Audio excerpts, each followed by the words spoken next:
Então, como eu já tenho dito em vídeos anteriores, quando a gente verifica elementos em aço tracionados, basicamente a gente tem que pensar em dois estados limites últimos, né?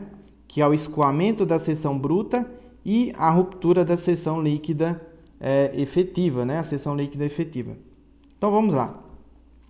Eu trouxe aqui um exemplo de uma ligação, tá?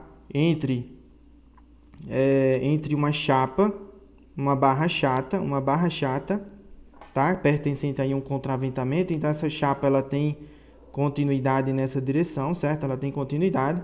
Ela foi conectada a uma chapa de nó, tá? Na base de um pilar, Então, essa barra chata aqui, por causa aí da sua pequena rigidez à flexão, possivelmente ela está sendo utilizada como elemento de contraventamento, sendo que esse elemento de contraventamento está tracionado, né? Está tracionado. Então, vou colocar aqui, ó, o esforço de tração nessa barra chata. Vamos aumentar aqui. Vamos aumentar. Então, nós temos aqui o esforço de tração nessa barra chata. Então, você fez a análise estrutural do seu edifício, né, do seu pórtico, e aí você descobre quem é o esforço de tração solicitante de cálculo nessa barra de contraventamento, né? Nessa barra de contraventamento, certo? Aí, pensando no escoamento da seção bruta, né? Esse estado limite último está associado ao escoamento de forma generalizada, né? Ao longo das seções do elemento estrutural compreendidas entre as ligações nas extremidades do elemento, tá? Ele é um estado limite último que provoca ali grandes deformações na estrutura, certo? Tendo em vista que boa parte ali do comprimento do elemento estrutural vai sofrer escoamento, né? O aço vai sofrer escoamento. E aí ele parte do princípio, né? De que as seções transversais compreendidas entre as ligações, ou seja, nos trechos intermediários da barra, essas seções transversais vão sofrer escoamento da seção, imaginando ali uma distribuição uniforme de tensões, ou seja, essa minha tensão aqui, ó, essa minha tensão que eu tenho aqui na minha chapa, numa seção intermediária, né, em uma seção intermediária ali do meu perfil, essa tensão aqui vai ser igual a tensão de escoamento do meu material, tá? E aí vocês já viram lá nos anexos, principalmente no anexo A da NBR 8800, quem são as resistências ao escoamento dos aços estruturais, né? O outro estado limite último, né, que é a ruptura da seção líquida, né? Ele está associado à ruína do elemento estrutural na região da ligação propriamente dito. Ela provoca escoamento e posteriormente ruptura da seção transversal, com o material ali atingindo a tensão de ruptura dele, somente nas regiões da ligação em si, né? Somente na região da ligação em si. Nesse caso aqui que eu estou apresentando para vocês, né?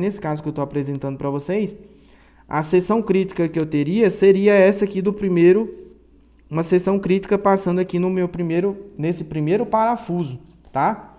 Lembrando que à medida que eu vou aumentando os esforços de tração nessa barra, essas tensões de tração elas vão tendo ali uma concentração próximo à borda do furo, né? Quando essa tensão máxima aqui, ó, nesse ponto, tá? Atingir aqui, ó, a resistência de ruptura do meu material, meu FU, aí vai ocorrer ruptura, né? Ruptura desse material, tendo em vista que não vai haver ali uma forma de redistribuir esses esforços, né? Não vai ter uma forma de redistribuir. Então, pensando nisso, a norma, né, NBR 8800, traz no seu texto esses dois estados limites últimos e essas duas equações que estão aqui apresentadas. Então, peço que vocês busquem a NBR 8800 de vocês e consultem esses dois modos de ruína, aliás, esses dois modos de colapso, ou esses dois tipos de estados limites últimos que a NBR 8800 traz com relação a elementos tracionados. Então, para o escoamento da seção bruta, né, a NBR 8800 diz que a resistência do meu perfil à tração é a área bruta do meu perfil, certo? Vezes a resistência ao escoamento do meu aço, dividido pelo fator de segurança gama A1. Lembrando que esse fator de segurança gama A1, quando a gente pensa que em situações em que a gente tem escoamento do meu material, esse fator de segurança gama A1 vale 1,1, tá? 1,1. Porque eu estou pensando que nessa situação de estado limite último, o meu material está sofrendo escoamento, né? Escoamento. Já no segundo modo, né, de ruína, o segundo tipo de estado limite último que a norma traz, é a ruptura da seção líquida, segundo essa equação aqui, em que eu tenho a área líquida efetiva da minha seção, tá? A área líquida efetiva da minha seção, a gente já discutiu como é que a gente pode obter essa área líquida efetiva em função do número de furos que a gente tem, da disposição dos furos, de quantos componentes da seção transversal foram conectados, certo? Certo? A gente tem aqui a tensão de resistência última do meu material, certo? A resistência última do meu material, FU, ou a tensão de ruptura dele. E tem o fator de segurança gama A2, que para o caso aqui, pensando na ruptura do meu material, né, a norma traz que o gama A2 vale 1,35, né? 1,35. Então, portanto, quando eu vou verificar o estado limite último de uma barra tracionada, eu tenho que levar em consideração essas duas equações, tá? Certo? Essas duas equações. E aí, portanto, eu vou obter dois valores de cálculo da resistência do meu elemento estrutural.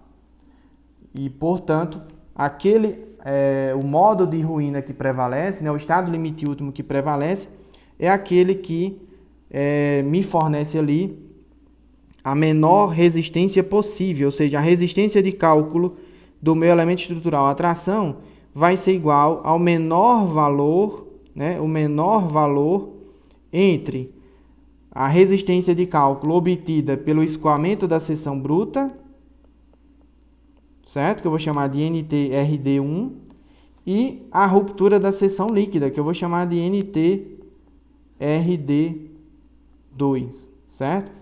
Então, o menor desses dois valores, né, o menor desses dois valores vai fornecer para mim quem é a resistência de cálculo do meu elemento estrutural tracionado.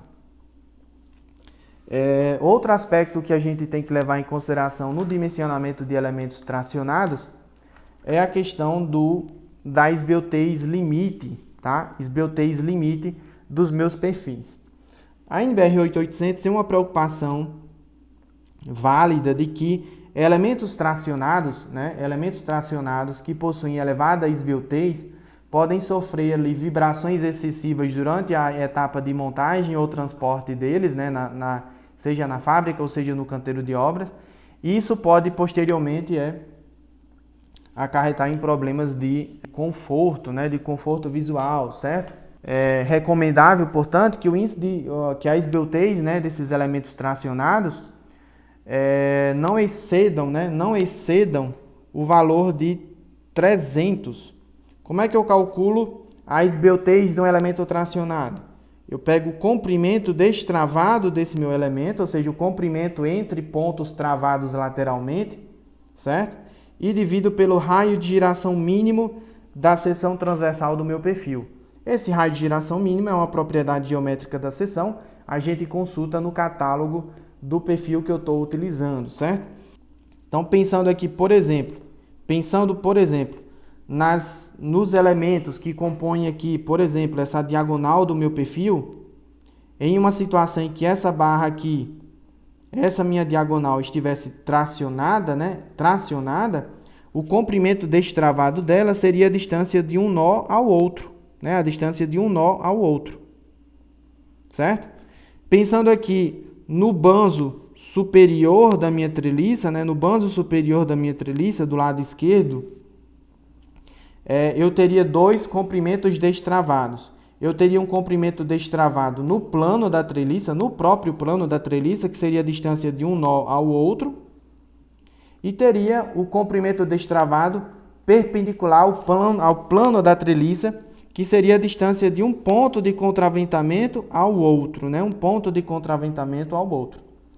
Então, prevalece a pior situação, ou seja, aquela situação em que me criar ali, que me gerar o maior índice de esbeltez possível, tá? O maior índice de esbeltez possível. Então, conforme vocês podem consultar lá no livro do professor Facuri, né? Essa recomendação tem o objetivo de evitar que as barras tracionadas fiquem demasiadamente flexíveis e, consequentemente, apresentem ali deformações excessivas causadas pelo seu peso, né? Então, mesmo que a barra esteja tracionada, se ela tem uma esbeltez elevada e ao mesmo tempo, um peso elevado, ela pode sofrer ali flechas significativas durante a montagem da estrutura ou transporte da barra. Ao mesmo tempo, essas barras tracionadas com grande índice de esbeltez, por causa da ação do vento, elas podem apresentar uma vibração excessiva. Então, vocês têm que considerar esses dois aspectos. Primeiro, limitar a esbeltez para que a barra não tenha ali deformações excessivas provocadas pelo seu peso durante o transporte ou a montagem, ou para que elas não apresentem vibrações excessivas por causa de algumas ações variáveis, como, por exemplo, o vento, né? Mas poderiam ser alguns tipos de equipamentos e assim por diante. Certo? Nessa nossa aula, nós vamos ficando por aqui. No próximo vídeo, nós damos continuidade com relação ao conteúdo. Peço que vocês leiam o livro do professor Facuri, principalmente o item 6.4, né? Especificamente o item 6.4, que vai da página 106 até a página 107. Né? Essa parte de esbeltez limite, vocês encontram lá no item 6.6 do livro do professor Facuri, lá na página 107, né? Na página 107 do livro, certo? Peço que vocês leiam esses capítulos e se aprofundem, pessoal. Abraço a todos e fiquem com Deus.